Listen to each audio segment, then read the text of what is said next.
안녕하세요, 여러분. 오늘도 하루 일과를 마치고 조용히 거실에 앉아 계신가요? 시청역이나 을지로 입구역의 그 복잡한 퇴근길 인파를 뚫고 집으로 돌아오신 여러분, 정말 수고 많으셨습니다.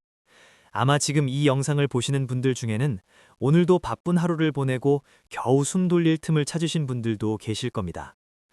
오늘 영상은 조금 무거운 이야기로 시작해 보려고 합니다. 그래서 먼저 여러분께 질문 하나만 드려보겠습니다.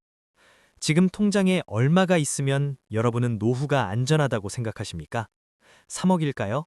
5억일까요? 아니면 10억일까요? 많은 분들이 막연하게 이렇게 생각합니다. 어느 정도 모아두면 괜찮겠지. 하지만 현실은 생각보다 훨씬 냉정합니다.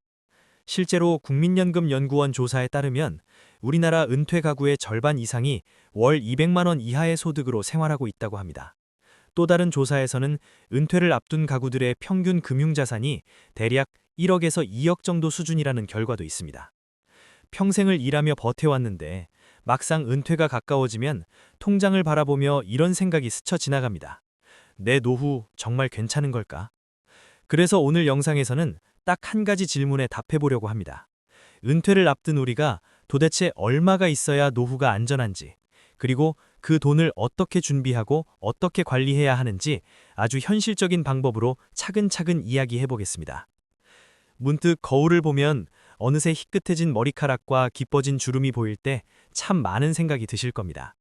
우리가 살아온 길을 한번 돌아볼까요? 우리 5060 세대는 정말 앞만 보고 달려온 희생의 세대입니다.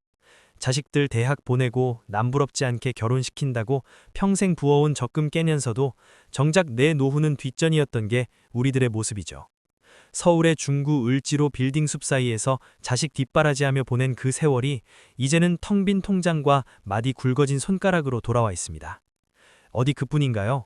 위로는 연로하신 부모님 병원비 챙기느라 내 몸 아픈 건 타이레놀 한 알로 버티며 사셨잖아요.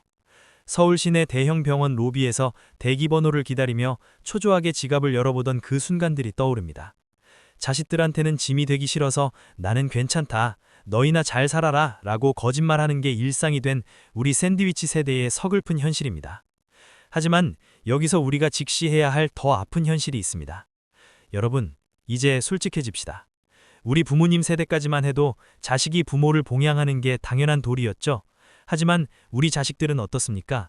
취업하기도 하늘의 별 따기고 제 몸 하나 건사하기조차 벅찬 세상입니다. 자식들에게 내 노후를 기대겠다는 생각, 이제는 정말 위험한 도박입니다.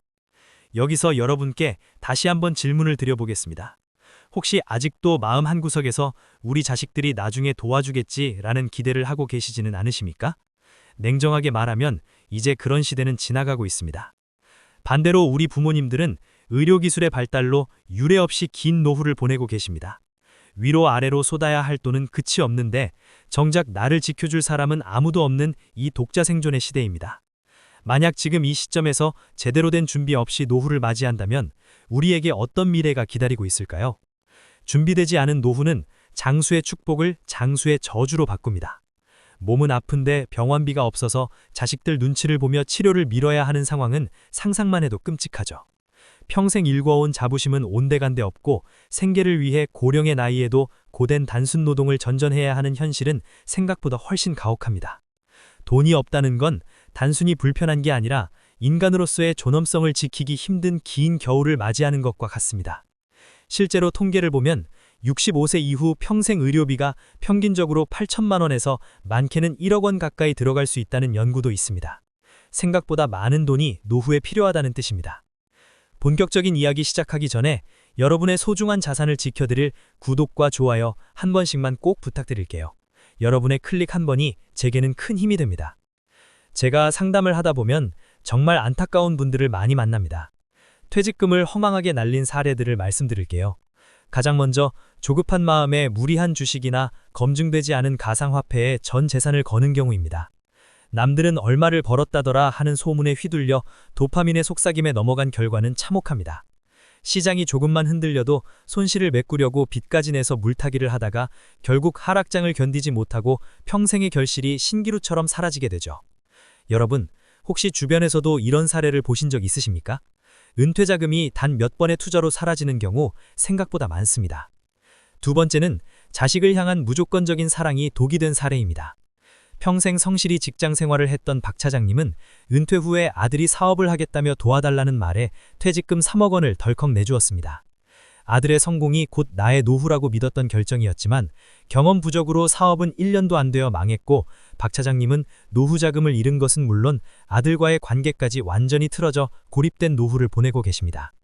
마지막은 은퇴자의 무덤이라 불리는 준비 없는 창업입니다. 평생 사무직으로 일하던 분들이 퇴직금 받으면 가장 먼저 치킨집이나 카페를 생각하세요. 기술 없어도 프랜차이즈면 되겠지라고 쉽게 믿으시지만 현실은 냉혹합니다. 매달 높은 임대료와 인건비에 치여 1년 내내 하루 12시간씩 무릎이 나가도록 일만 하다가 결국 원금도 못 건진 채 폐업의 쓴맛을 보게 됩니다. 여러분, 이런 계획 없는 결정들이 어떤 결과를 가져오는지 아십니까? 모아둔 돈을 다 날리고 나면 80살이 넘어서도 칼바람이 부는 새벽 인력시장에 나가거나 차가운 아파트 경비실에서 밤샘 근무를 하며 버텨야 합니다. 남들은 은퇴 후에 부부 동반 여행을 가고 손주들 재롱 보며 즐겁게 보낼 때 여러분은 삭풍이 부는 공사 현장에서 신호수를 보며 오늘 하루 일당을 걱정해야 할 수도 있습니다.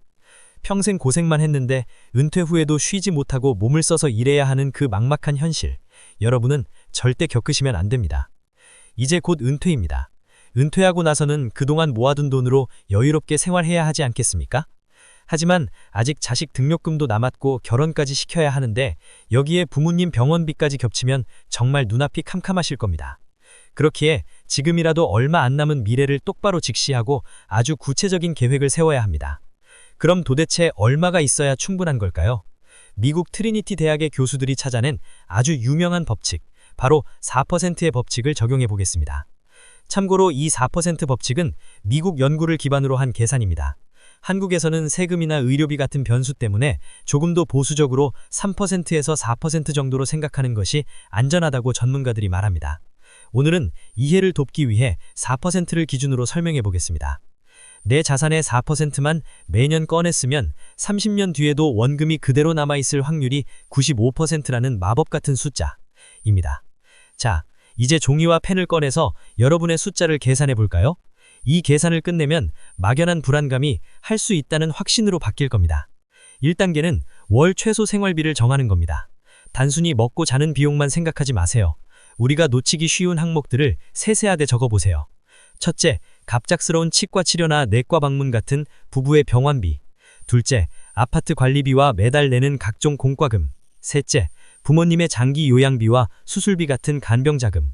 넷째, 자녀의 남은 등록금이나 결혼 지원금을 위해 매달 적립해야 하는 비용. 다섯째, 소중한 손주들의 용돈과 1년에 몇 번씩 있는 친척들의 경조사비. 여기에 더해서 여러분, 그동안 고생하셨는데 즐거움도 있어야 하죠. 친구들과 일주일에 2번씩 골프도 치러 가고 1년에 한두 번은 부부 동반 해외여행도 가야 하지 않겠습니까? 이런 여가 비용까지 다 합하면 서울에서 부부가 어느 정도 품위를 지키며 살기 위해선 적어도 한 달에 300만 원에서 400만 원은 필요하다는 계산이 나옵니다. 우리 부부에게 필요한 진짜 숫자가 300만 원이라고 해볼까요? 2단계는 여기서 확정 수입을 체크하는 겁니다. 가장 먼저 국민연금공단 홈페이지에서 내 예상 연금액을 꼭 확인해 보세요. 또한 직장에서 가입된 퇴직연금이 얼마인지도 체크해야 합니다. 참고로 국민연금은 수령을 늦추면 연금액이 늘어납니다. 예를 들어 연금을 5년 늦게 받으면 약 36% 정도 더 많은 연금을 받을 수 있습니다. 만약 국민연금 100만 원과 퇴직연금 50만 원이 나온다면 여러분의 확정 수입은 150만 원입니다. 3단계는 부족한 금액을 채우기 위한 목표 자선을 계산하는 겁니다. 한 달 생활비 300만 원에서 연금 150만 원을 빼면 매달 150만 원이 부족하죠. 1년이면 1,800만 원이 나옵니다. 여기에 25를 곱하면 4억 5천만 원이라는 숫자가 나옵니다. 즉 4억 5천만 원을 연 4% 수익이 나는 안전한 곳에 넣어두면 원금을 지키며 살 수 있다는 뜻입니다. 4단계는 여기에 20% 정도의 안전 마진을 더하는 겁니다. 갑작스러운 변수를 대비하는 방어막이죠. 그렇게 하면 최종적으로 약 5억 4천만 원이라는 숫자가 나옵니다. 서울에 아파트 한 채뿐인 분들은 주택연금을 적극 활용하세요. 9억 원 아파트를 가입하면 매달 약 200만 원 정도를 수령할 수 있어 연금과 합치면 충분히 생활이 가능합니다. 현금 10억 원이 있는 분들이라면 5억 원은 배당 ETF에, 4억 원은 안전한 채권에, 1억 원은 금에 나누어 담아 매달 월급처럼 돈이 들어오는 구조를 만드세요. 참고로 ETF는 여러 기업의 주식이나 채권을 한 번에 묶어서 투자하는 금융상품이라고 생각하시면 됩니다. 자, 목표 금액을 정하셨다면 이제 이 노후 자금을 어떻게 구체적으로 운용하고 관리해야 할지가 관건입니다. 제가 3가지 핵심 관리법을 아주 쉽게 풀어드릴게요. 첫 번째는 2년치 생활비를 현금으로 꽁꽁 묶어서 따로 분리해 두는 겁니다. 투자를 하다 보면 갑자기 경제 위기가 오거나 주식시장이 30%씩 폭락하는 날이 반드시 옵니다. 이때 모든 돈이 주식에 묶여 있으면 당장 먹고 살 돈을 마련하기 위해 반토막난 주식을 눈물을 머금고 팔아야 하는데, 하지만 파킹 통장에 2년치 생활비 대략 7천만 원 정도를 딱 떼어 놓으면 시장이 아무리 요동쳐도 나는 2년 동안은 주식 안 팔아도 먹고 사는데 지장 없다는 심리적 요새가 생깁니다. 두 번째는 기계적인 리밸런싱입니다. 주식 50, 채권 50의 비중을 정했다고 해볼까요? 1년 뒤에 주식이 많이 올라서 비중이 60이 되고 채권이 40으로 줄었다면 그 오른 만큼의 주식 10%를 팔아서 비중이 줄어든 채권을 사는 겁니다. 반대로 주식이 폭락해서 40이 되면 채권 10%를 팔아서 싼 가격의 주식을 더 사는 거죠. 이렇게 하면 무릎에 사서 어깨에 파는 것을 시스템적으로 하게 됩니다. 채권 ETF는 주식이 떨어질 때 가격을 방어해주니 이 비중 조절만 잘해도 자산이 한꺼번에 무너지는 일은 절대 없습니다. 세 번째는 구체적인 배당 현금 흐름을 만드는 것입니다. 여러분이 5억 원을 연 5% 배당을 주는 ETF에 넣어두었다고 가정해 보겠습니다. 그럼 1년에 2,500만 원의 배당금이 나오죠. 매달 160만 원 정도가 통장에 따박따박 꽂힙니다. 여기에 국민연금 100만 원을 더하면 월 260만 원의 고정 수입이 생기는 겁니다. 이 3가지를 실천하고 나면 아침에 눈을 떠서 주식 차트 보며 가슴 졸이는 대신 남산 산책로를 여유롭게 걷고 친구들과 웃으며 점심 한 끼 대접할 수 있는 평온한 노후를 보낼 수 있습니다. 여러분, 그동안 정말 고생 많으셨습니다. 자식 키우고 부모님 모시느라 정작 자신은 돌보지 못한 그 마음 제가 다 알고 있습니다. 을지로의 낡은 식당에서 소주 한 잔 기울이며 막막해 하던 그 밤들도 이제는 여러분을 위한 계획으로 채워나가야 합니다. 사실 지금 막막하고 오히려 더 불안하게 느껴지실 수도 있습니다. 하지만 준비를 생각하고 시작했다는 것 자체가 이미 노후 준비의 절반은 성공하신 겁니다. 지금까지 정말 잘 살아오셨습니다. 가족을 위해 헌신한 그 세월은 그 무엇보다 값진 훈장입니다. 오늘 영상을 끄고 나면 딱 3가지만 하세요. 첫째, 국민연금공단 홈페이지에 들어가서 내 예상 연금액과 퇴직연금 현황을 꼭 확인하세요. 둘째, 우리 가족의 한 달 최소 생활비를 부모님 간병비와 자녀 지원금까지 포함해서 아주 세밀하게 종이에 적어보세요. 셋째, 알려드린 계산법으로 나만의 목표 금액을 도출하고 내 자산을 어떻게 배분할지 오늘 밤 배우자와 진지하게 상의해보세요. 막연한 불안감은 숫자 앞에서 힘을 잃습니다. 이제는 남을 위한 희생이 아니라 여러분 자신을 위한 투자를 시작할 때입니다. 여러분의 찬란한 노후를 진심으로 응원합니다. 긴 시간 시청해주셔서 정말 고맙습니다. 지금까지 노후자산연구소였습니다. 선배님들, 오늘도 정말 수고 많으셨습니다. 평안한 밤 되세요.